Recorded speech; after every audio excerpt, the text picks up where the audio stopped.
Hi friends, welcome to serial அரங்கம். இன்றைக்கி பார்த்தீங்கன்னா திங்கட்கிழமை ஆகஸ்ட் 3ஆம் தேதி. இன்றைக்கி அழகு அழகு சீரியலில் என்ன நடக்குதுன்னு சொல்லிட்டு பார்த்துடுவோமா? இந்த சீரியல் அரங்கம் சேனலுக்கு நீங்கள் இப்போ தான் ஃபஸ்ட் டைம் வரீங்க அப்படின்ற மாதிரி தான் உங்கள் எல்லாரையும் அன்போடு வரவேற்கிறேன். சேனல் உங்களுக்கு பிடிச்சிருந்தா சேனலை சப்ஸ்கிரைப் பண்ணிக்கோங்க. இப்போது மதியும் மலரும் வந்து ஃபர்ஸ்ட் டைம் ஒன்றா வாக்கிங் வந்து வராங்க. மாமனார் மாமியாராக சமாளிச்சுட்டு தான் வராங்க. காலையில் இந்த மாதிரி வாக்கிங் வர்றது மலருக்கு ரொம்பவே ரெஃப்ரெஷிங்காக இருக்குது. மதிக்கிட்ட வந்து சொல்லிட்டு வராங்க, எனக்கு ரொம்ப சந்தோஷமாக இருக்குது, என்னால் நினச்சி கூட பார்க்க முடியல, இந்த மாதிரி காலையில் நானும் வாக்கிங்லாம் வருவேன்னு சொல்லிட்டு அப்படின்னு சொல்லும்போது, வாக்கிங் பண்ணுறது நம்ம மனசுக்கும் உடம்புக்கு ரெண்டுக்குமே ரிலாக்ஸேஷனாக இருக்கும். இனிமேல் டெய்லியுமே வந்து வரலாம் அப்படின்னு சொல்லும்போது, இன்றைக்கி ஏதோ வந்துட்டேன், ஆனால் டெய்லி எப்படி வர்றதுன்னு தெரியல, என்ன காரணம் சொல்கிறதுன்னு தெரில. இப்போயே நான் வந்து வீட்டுக்கு போனால் 1008 கேள்வி எனக்கு முன்னாடி ரெடியாக இருக்கும். அத்தனை பேர் வந்து பெல் அடித்தாங்க. நான் வந்து சுடுதண்ணி வேணுமா இருந்தது, சரி வைக்கலான்னு சொல்லிட்டு கிச்சனுக்கு போனால் அடுப்பை கூட ஆன் பண்ண முடியல. அது இதுன்னு சொல்லிட்டு ஏகப்பட்ட கம்ப்ளைண்ட்டை வந்து ரெடியாக வச்சிட்ருப்பாங்க மாமாவும் அத்தையும். அதனால் பார்க்கலாம் அப்படின்னு சொல்லும்போது, அதை பாருங்கள், இது எல்லாமே உங்கள் கையில் தான் இருக்குது. நியாயமாக இருக்கிற விஷயத்த நீங்கள் சரின்னு ஏற்றுக்கோங்க. நியாயம் இல்லாமல் வேணும்னே உங்களை வந்து கஷ்டப்படுத்தணும்னு அவங்க சொல்கிற விஷயத்த நீங்கள் ஏன் ஏற்றுக்கணும்? அதே மாதிரி இன்னொரு தடவை அவங்க பேசாத மாதிரியான பதிலை நீங்கள் தானே வந்து கொடுக்கணும் அப்படின்ற மாதிரி மதி வந்து சொல்கிறாங்க. கரெக்டு தான், ஆனால் இருந்தாலும் அவங்க கிட்ட பேசும்போது எனக்கு ஒரு பதட்டமாயிடுதே, அதனால் அவங்கள என்னால் வந்து எதிர்த்து பேச முடியல, இத்தனை வருஷமாக எனக்கு அதே பழகி போச்சு அப்படின்னு சொல்லும்போது, உங்களை யாரும் எதிர்த்து பேச சொல்லியெல்லாம் சொல்லுங்க. உங்களுக்கு சரின்னு படுற விஷயத்த நீங்கள் ஏற்றுக்கோங்க, சரி இல்லைன்ற படுற விஷயத்த வந்து நீங்கள் மறுத்துடுங்க. அப்படி பண்ணாவே போதும், அடுத்தடுத்து அவங்க வந்து உங்களை கஷ்டப்படுத்த மாட்டாங்க அப்படின்னு சொல்லிட்டு மதி வந்து சொல்கிறாங்க. 2 பேரும் வீட்டுக்கு வராங்க பாருங்க. மாமனாரும் மாமியாரும் அந்த சோஃபாவில் வந்து உட்காந்துட்டு இருக்காங்க. ஒவ்வொருத்தரும் ஒவ்வொரு பக்கம் மூஞ்ச திருப்பி வச்சுட்டு உட்காந்துட்டு இருக்காங்க. அப்புறம் இவங்க 2 பேரும் ஜாடை காட்டிக்கிட்டு நேராக கிச்சனுக்குள்ளார வந்து போயிடுறாங்க. மலரும் மதியம் பின்னாடியே எழுந்து வந்துடுறாங்க மாமியார். உனக்கு என்ன மலரு, நீ வந்து ஜாலியாக வாக்கிங் வந்து கிளம்பி போயிட்ட, எங்கள் வீட்டில் என்னெல்லாம் நடந்ததுன்னு தெரியுமா உனக்கு? பக்கத்து வீட்டு கனகா வரா, காய்கறிக்கார வந்து பெல் அடிக்கிறான், துணி அயன் பண்ணுறவன் வந்து வந்துட்டான், அடுத்தடுத்து வந்து மாற்றி மாற்றி பெல் அடிக்கிறாங்க. எனக்கு பதில் சொல்கிறதுக்குள்ளார எனக்கு வந்து ஒரே பதட்டமாகி போச்சு. சரி கிச்சனுக்கு வந்து சக்கரை எடுத்து சாப்பிட்லான்னு பார்த்தா நானே வந்துல எடுத்துகிட்டு வரணும். அது மட்டும் இல்லாமல் ஒரு காப்பி போட்டு குடிக்கலான்னு பார்த்தா ஃபில்டர் எங்கே வச்சுருக்கான்னு வர தெரியல.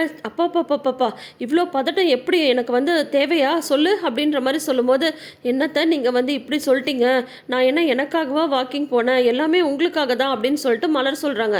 எனக்காகவா என்ன சொல்கிற நீ அப்படின்னது, பின்ன என் உடம்பு நல்லா இருந்தால் தானே நான் வந்து உங்களை மாமாவை இந்த வீட்டு ஆளுங்களை எல்லாரையும் வந்து நல்லா பார்த்துக்க முடியும். அப்போது என்னோட உடம்புக்கு வந்து நான் ஆரோக்கியமாக வச்சுக்க வேண்டாமா, என்னோட மனசை வந்து ஆரோக்கியமாக வச்சுக்க வேண்டாமா, அதுக்காக தானே நான் வந்து வாக்கிங் போனேன். நான் என்ன எனக்காகவா போனேன்? உங்கள் எல்லாரையும் நல்லா பார்த்துக்கணும், உங்கள் எல்லாருக்கும் வேண்டியதெல்லாம் செஞ்சு கொடுக்கணும். முதல்ல என்னோட உடம்பு நல்லா தெம்பா இருக்கணும்ல, அதுக்காக தான் நான் வந்து வாக்கிங் போனேன். இப்போ சொல்லுங்க, என்னோட உடம்பு தெம்பா இருக்கணுமா வேணாமா அப்படின்னு சொல்லிட்டு சொல்றாங்க.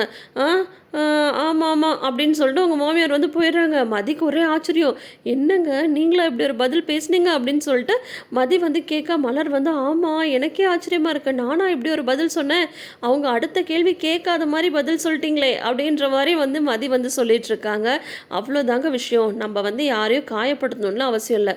நம்ம மனசுக்கு சரின்னு படுற விஷயத்த நம்ம வந்து ஏற்றுக்கிறோம், சரி இல்லைன்னு படுற விஷயத்துக்கு நம்ம வந்து அதுக்கு தகுந்த ஒரு பதில் வந்து சொல்லிடுறோம், அவ்வளோதான். அது வந்து தப்பு கிடையாது, இதையே நீங்கள் ஃபாலோ பண்ணுங்க, அடுத்தடுத்து அவங்க உங்களை வந்து கேள்வி கேட்க மாட்டாங்க அப்படின்ற மாதிரி மதி வந்து மலருக்கு சொல்கிறாங்க. சரி அப்படின்னு சொல்லிட்டு மலருமே வந்து சொல்கிறாங்க. ஏன்னா ரேவதி, மதி, மலர் 3 பேரும் வந்து வாக்கிங் போனது அவங்க 3 பேருக்குமே அவ்வளோ பிடிச்சிருந்தது. அதுக்கப்புறம் மதி வந்து வெளியில் இருக்காங்க, இவங்க வந்து காஃபி எடுத்துகிட்டு வராங்க மலர்.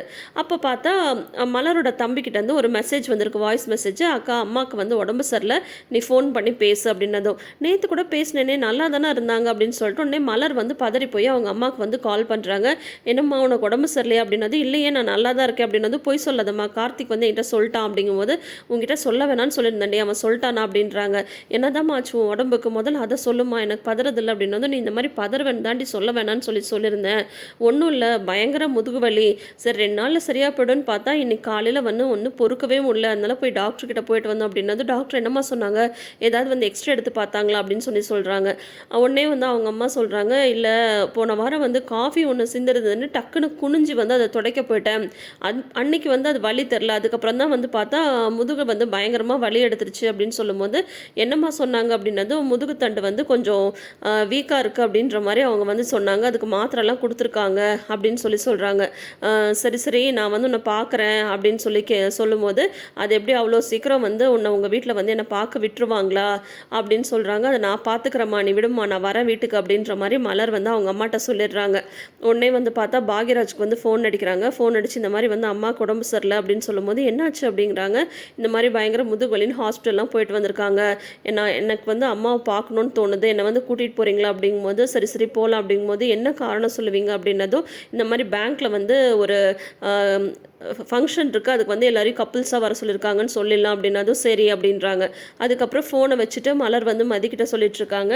எந்த ஒரு நியாயமான காரணத்துக்காகவும் நம்ம வந்து நேரடியாக சொல்லிட்டு போக முடியுதா, அதுக்கு என்ன போய் சொல்கிறதுன்னா அடுத்தது யோசிக்க வேண்டியதாக இருக்குது அப்படின்ட்டு மலர் வந்து வருத்தப்படும் போது மதி வந்து சொல்கிறாங்க, யாரையும் கஷ்டப்படுத்தாமல் நம்ம சொல்கிற விஷயம் அது பொய்யா இருந்தாலும் அது வந்து ஒரு நல்லதுக்குன்னா அது நம்ம செஞ்சு தாங்க ஆகணும். நீங்கள் வந்து இவங்ககிட்ட சொல்லாமல் போகணும்ல ஒன்றும் நினைக்கலையே, சொல்லிட்டு போனால் 1008 கேள்வி கேட்பாங்க, தேவையான்னு சொல்லி கேட்பாங்க, அது உங்கள் மனசு கஷ்டமாக இருக்கும். அதுக்கு இந்த மாதிரி சின்னதாக ஒரு பொய் சொல்லிட்டு போகும்போது 2 பக்கமும் பிரச்சனை இல்லை அப்படிங்கும்போது தாராளமாக அந்த பொய் சொல்லலாம், இல்லை தப்பே இல்லைங்க அப்படின்ற மாதிரி மதி வந்து சொல்கிறாங்க.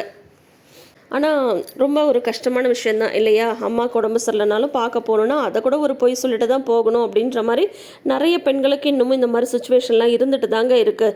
அம்மா வீட்டுக்கு போகிறதுனா கூட அம்மா வீட்டுக்கு போகிறேன்னு நேரடியாக சொல்லிட்டு போக முடியாமல் இதோ இங்கே பக்கத்தில் போயிட்டு வரேன், கடைக்கு போயிட்டு வரேன், அங்கே போயிட்டு வரேன், இங்கே போயிட்டு வரேன்னு சொல்லிட்டு தான் போயிட்டு அந்த 10 நிமிஷம் அவங்கள பார்க்குறதே வந்து பார்த்துட்டு வர மாதிரி தான் இருக்குது. அதுதான் இந்த சீரியலில் வந்து நான் அடிக்கடி சொல்கிற மாதிரி அன்றாட வீட்டில் நடக்கிற விஷயங்களை தான் இவங்க வந்து எபிசோட்ஸாக எடுக்கிறாங்க. அது வந்து ரொம்பவே நல்லா தான் இருக்குது. இப்போ வந்து பார்த்தா மாமனார் மாமியார் உட்காந்துட்டு இருக்காங்க ஹாலில். இன்னுமா பாக்யராஜ் வரல அப்படின்னு சொல்லி கேட்குறாங்க. வந்துடுவார், அவங்க டெஸ்ட் ரிப்போர்ட் வாங்கிட்டு வரேன் தானே போயிருக்காங்க அப்படின்னு. அதுவும் ரிப்போர்ட் வாங்க இவ்வளோ நேரமா, நீ ஃபோன் அடித்து கேளு மலர் அப்படின்றாங்க. ஒன்றும் இல்லை, பிளட் டெஸ்ட் வந்து கொடுத்துருக்காங்க. ஸோ அதுக்கு வந்து ரிப்போர்ட் வர்றதுக்குள்ளார அவ்வளோ பதட்டம் பயம் இதெல்லாம் வந்து இருக்குது. பாக்யராஜுமே வந்து வந்துடுறாரு. வந்ததுமே பாப்பா வந்து மடியில் ஏறி உக்காந்துக்கிறா. பாப்பாவை கொஞ்சம் கூட விடலை. முதல்ல ரிப்போர்ட்டை கூட அப்படின்னு சொல்லிட்டு கேட்டு வாங்குறாரு ராகவன்.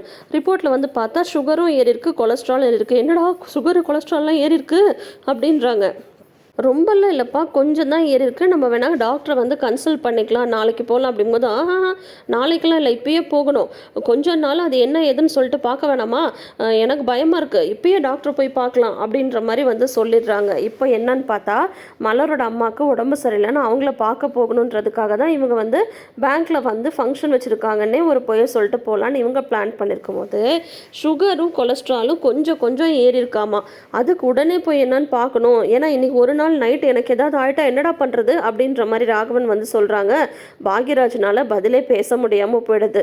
ஸோ இப்போ வந்து அப்பாவை ஹாஸ்பிட்டல் கூட்டிகிட்டு போக போகிறாரா, இல்லை வந்து மாமியாரை வந்து பார்க்க போகிறாரா பாக்யராஜ், என்ன முடிவெடுக்க போகிறாரு, வெயிட் பண்ணி பார்ப்போம். நீங்கள் என்ன நினைக்கிறீங்க, அப்பாவை கூட்டிகிட்டு ஹாஸ்பிட்டல் போவாரா, இல்லை மலரை கூட்டிகிட்டு மலரோட அம்மாவை பார்க்க போவாங்களா? மறக்காமல் கமெண்ட் செக்ஷனில் உங்கள் கருத்துக்களை பதிவிடுங்க. இந்த வீடியோ உங்களுக்கு பிடிச்சிருந்ததுன்னா நம்ம சேனலை சப்ஸ்கிரைப் பண்ணிக்கோங்க, நோட்டிஃபிகேஷன் பெல் ஐக்கானில் ஆல் சிம்பிளை கிளிக் பண்ணிக்கோங்க. இந்த வீடியோ பிடிச்சிருந்ததுன்னா வீடியோக்கு ஒரு லைக் கொடுங்க. இந்த சீரியல் அரங்கம் சேனலை நிறைந்த அரங்கமாக மாற்றுங்க. தேங்க்யூ.